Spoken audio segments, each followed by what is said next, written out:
pelatihan PCKS yang sedang kami lalui ini. Di Palu, jauh dari keluarga, yang saya yakin nggak semuanya jam 4 sudah ada di masjid. 29 dan 30 April tahun 2026 secara resmi dibuka.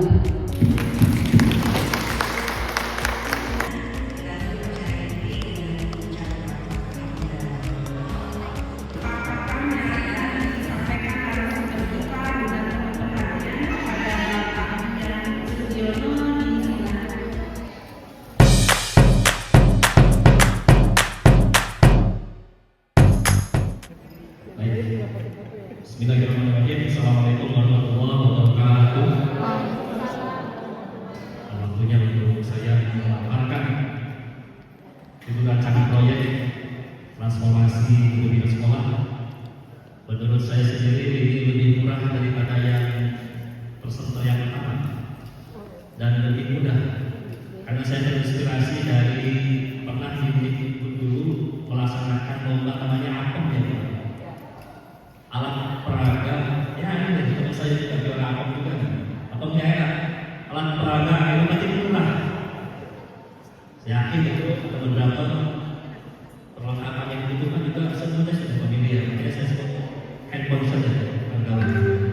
Baik, optimalisasi monitoring kegiatan pembelajaran berbasis handphone ya saya maksud. Kenapa monitoring? Satu tugas dari kepala satuan pendidikan adalah melaksanakan supervisi yang di dalamnya supervisi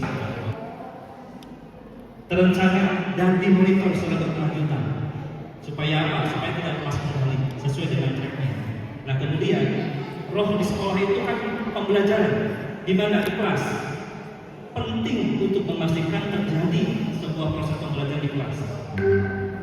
Nah oleh karena itu untuk memastikan kualitas pembelajaran itu adalah bermutu baik maka dibutuhkan monitoring dari kepala satuan pendidikan. Dalam monitoring ini jelas untuk menjamin keberlangsungan proses pembelajaran yang baik. Nyatanya berdasarkan rapor pendidikan, nah ini yang bikin saya mengurut datanya. Rapor pendidikan SMP 4 Cirebon 2025-2024, walaupun bukan salah satu indikatornya, kualitas pembelajarannya itu cukup sedang.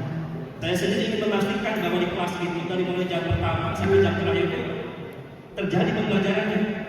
Karena saya waktu sekolah pun, Bapak Ibu, jam pelajaran apa yang paling senang?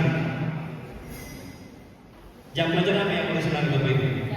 Jam kosong. Itu nggak Bapak Ibu? Anak-anak pasti senang kalau jam kosong.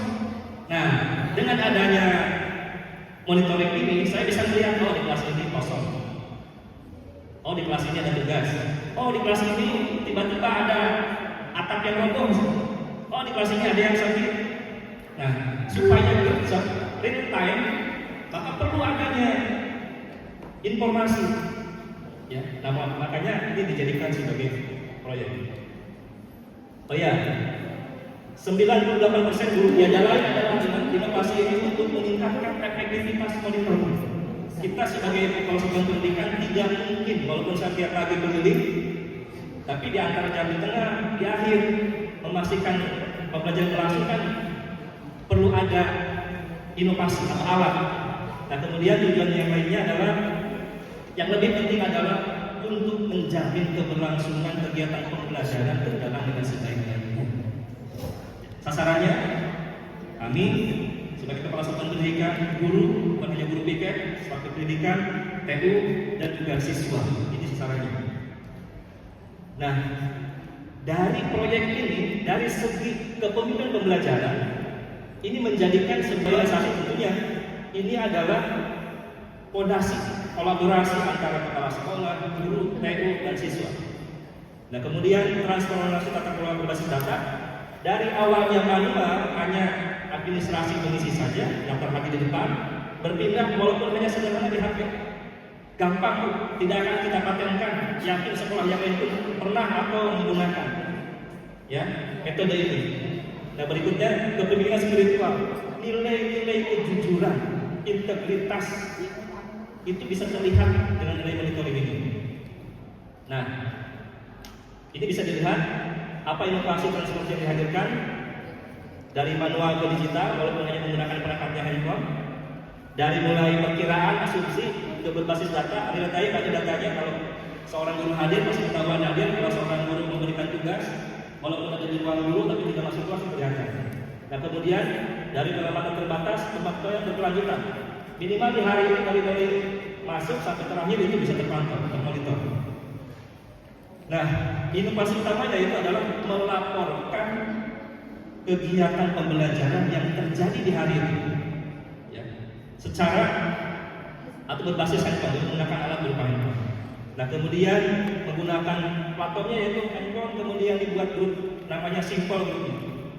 Judulnya pun awalnya Simple, ya, Sistem Informasi Pembelajaran, Sistem Informasi Manajemen Pembelajaran, Simple. Tapi itu agak tinggi lah, dengan yang mudah-mudah saja biar gampang. Jadi monitoring berbasis HP.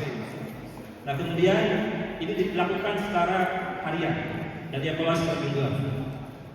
Nah kurang lebih ini kalau diperbesar bisa kelihatan ini Bu, tampilan dari di HP yang namanya Simple, dan itu isinya adalah KM tiap-tiap kelas, wali kelas, dan guru makro. Termasuk saya sendiri ada di sana. Jadi ini tiap hari diisi. Termasuk hari ini saya bisa melihat kejadian yang berlangsung di sekolah, ya, walaupun ditinggal. Nah kemudian dengan adanya Simple ini atau monitoring ini, IEP yang kita terima itu sangat berfungsi. Cuma sayangnya masih kurang. Untuk memantau di ruangan saya sendiri menggunakan TV biasa. Nah, strategi implementasi Bapak Ibu tidak usah berlama-lama, berbulan-bulan, itu cukup mingguan. Minggu pertama sosialisasi program, kemudian minggu kedua uji coba, minggu ketiga pelaksanaan, minggu keempat kita evaluasi dan pengamatan. Alhamdulillah, saya kira tidak ada permasalahan yang urgent selain adalah perlengkapan peralatan pendukung. Nah, berikutnya sumber dayanya yang diperlukan untuk program ini ya kepala sekolah tentunya. Kalau dimungkinkan pengadaan barang, kita ingin membeli tablet sejumlah kelas yang ada untuk mendukung program ini. Kemudian guru, tenaga administrasi, siswa dan penduduk sekolah. Nah berikutnya sarananya yang dibutuhkan handphone, laptop, jaringan internet, grup WhatsApp. Dan karena ini monitoring, hasilnya akan direfleksikan setiap minggu atau harian kepada guru tiket supaya ada transparansi dan pertanggungjawaban. Jadi, nah kemudian walaupun begitu tetap harus ada alat ukurnya yang kita observasi, kita survei bagaimana penerimaannya, pelaksanaan daripada proyek ini, apa masalahnya, kemudian sosialisasi bagaimana solusinya. Dan berikutnya umpan balik dari warga sekolah ini mudah-mudahan bisa dilaksanakan, ya, dengan dukungan, karena ini adalah ide dari semua warga sekolah, dengan dukungan perlengkapan ataupun anggaran yang memadai khususnya untuk pengadaan barang alat tadi. Tapi tentang kontribusi, mari kita mengembangkan secara isi teknologi untuk menciptakan proses pendidikan yang lebih transparan dan berdaya saing. Terima kasih. Mohon maaf. Assalamualaikum warahmatullahi wabarakatuh. Luar biasa kajian pemahamannya dan menginspirasi kami untuk bisa paling tidak mengaplikasikan. Sama 29 kelas sampai 4. Nah kemudian hal yang menarik di sini adalah mencari tanggung jawab bersama, kolaborasi. Kan kadang-kadang beban mental ketika harus melakukan membuat aplikasi-aplikasi seperti itu.